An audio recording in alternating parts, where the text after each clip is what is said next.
event. But guys, let's get right into it.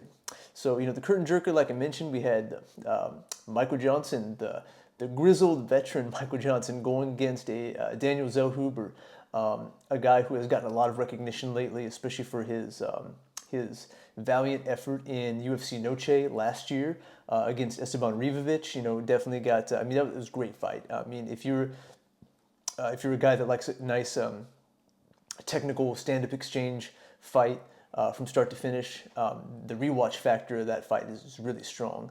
If you haven't gotten a chance to go back and watch that one, the Daniel Zellhuber against Esteban Ribovic, definitely go check that out when you get a minute. But guys, going into this one, I was a little surprised by the odds. I didn't necessarily have a problem with Michael Johnson being the underdog in this. He's 39. He's ever since he was kind of that top contender. He, back in, I don't know, was it 2017, probably 2018, around that time, he's kind of traded wins and losses quite a bit since then. He's tried to string together some consistent streaks and has had kind of mixed results. But one thing we do know about Michael Johnson, and it was on full display against Daniel Zellhuber, is that the speed is still there and the power is still there. We know the power can carry late into the fighter's age, even if we get into kind of like the mid-30s, even like later 30s, right? A lot of times that power is the last thing to go, but the speed seems to be the thing that really goes away quicker when these fighters start to age out. But man, Michael Johnson doesn't seem to have lost a step. And we know that he's a guy that does have a bit of a suspect chin, and is able to get knocked out. We've seen that before. It's been kind of one of the things that's held him back. Guy's super athletic, super strong, not always the most technical, but so explosive, so powerful. Got it done though against Daniel Zellhuber. He said, I'm tired of getting disrespected. The odds, and wasn't a big fan of Daniel Zellhuber in the press conference and all the stuff leading up to it. Daniel Zellhuber, had quite a bit to say, but he's a young guy. He's trying to continue to get his name out there. He's had some kind of mixed results, but you know what though, guys, when we think of Daniel Zellhuber, it was interesting because he's gotten a lot of fanfare this last year, and deservingly so. He put on that really good fight against Esteban Ribovic in a losing effort, unfortunately for him. But he showed that he does have a lot of skills. He does have a lot of potential. But it's interesting. When we think of Daniel Zellhuber, we kind of think of him as a guy that's kind of came into the UFC and went on this run, right? But this now makes him 3-3 actually in the UFC. He lost his debut to Trey Ogden, and then he lost to we know Esteban Ribovic, and then he additionally lost to Michael Johnson, in this previous fight, which makes him 3-3. Wins over Francisco Prado, wins over Christos Giagos, and Lando Venata, and then did have the win in the Dana White Contender Series. But that makes him 3-3, excluding the fight on the Dana White Contender Series. So these wins that he's had, Francisco Prado, a guy that's really struggled to find a home weight class wise, guy that carries power, but he just that was a matchup in his favor. Lando Venata, he was a guy that was kind of known for that classic fight against Tony Ferguson, but has really struggled, to be honest, being consistent at least since. And then Christos Giagos, got him when he was kind of on his way out, an older fighter, right? And so, leading into this fight, for no other reason, I thought the odds weren't necessarily disrespectful, but I did think that the odds should have been a little closer. I think Johnson came in at like a plus 275, right? But I mean, these, in my mind, this could have been like a pick'em odds-wise, right? But man, Michael Johnson, he really took it to him. Daniel Zellhuber really didn't have a whole lot for him.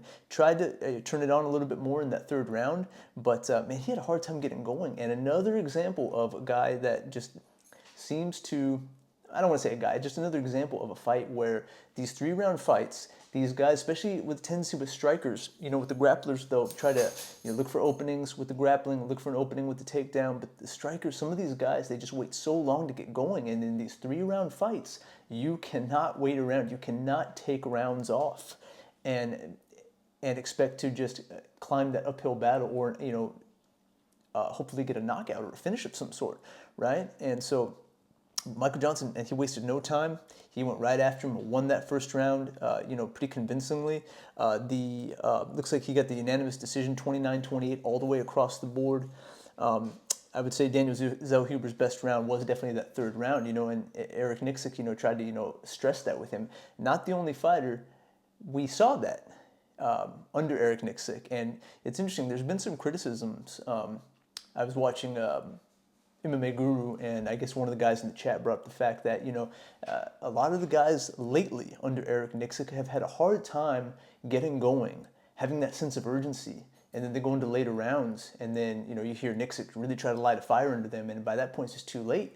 And I think the comment was that, like, these guys get in there, and it's like they're in a sparring session, and, it did kind of look like that from Zellhuber. Not a lot of urgency right away. Michael Johnson, he's fighting for his career right now. I mean, not so much that they were going to cut him, but in a sense that he wants that title run.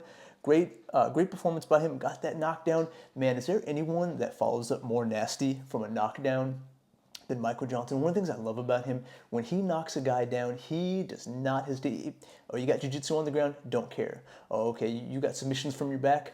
Don't care. Oh, you're going to catch me with an up kick? You might, but don't care. I'm coming in to flatline you and finish you. Is there anyone that follows up more violently than Michael Johnson when he knocks a fighter down? I mean, he just swings the fences. One of the things I love about him. Great win for Michael Johnson. He has title run aspirations in his future. That's going to be a tall order for him at 39. But you know what though, he is a guy that I wouldn't mind if they gave him a ranked fighter at this point. I mean, it's definitely going to be someone from the 10 to 15 range. But he's shown that the speed is still there, the power is still there. He did start to waver a little bit in that third round and get his his gas tank was definitely starting to wind down at that point. So, I mean, you think about him in terms of like a potential, like even 5-round fight, like that's going to be a lot for him, unfortunately. And that is another thing that tends to start to go with the older fighters. So, I mean, the speed's there, the power's there. Title run, not likely, but great performance from him. He's going to move on to bigger and better things. Daniel Zellhuber, this puts him at 3-3. He had a lot of heat behind him after that Ribovic fight even in a losing effort, but has now struggled, losing now 2 in a row. So he's going to have to rebound. He's going to have to put on a good performance, like a strong performance, if he wants to stay relevant and he has any aspirations of cracking into those rankings. But with 2 losses in a row, with Esteban Ribovic and now Michael Johnson, those, I mean, on paper, those aren't the best losses. Those losses aren't great. I mean, Ribovic, it didn't take too much steam off him initially, but, even with Esteban Ribovic, we've seen him since the Nasrat Haqparast fight. Another great fight, but he kind of showed that he has some holes in his game, does Ribovic. So, these losses might not age that well. So whatever fight they give him next, he's going to have to rebound in a big way if he wants to be in relevant talks, keep his name out there, to push towards those rankings, which he's got plenty of time. He's a young guy, but his, you guys know how this game goes. You can be hot one day and then forgotten the next, especially with these guys that aren't even ranked yet, right? So he was kind of on everyone's radar after the Ribovic fight, but he's starting to lose some steam. So whatever fight they gets next, he's going to need to finish. He's going to need something dynamic to keep his name relevant if he wants to continue to get these, fighters with at least like big names attached to them, right? But Michael Johnson moves on. We'll see if Zellhuber rebounds in his next fight.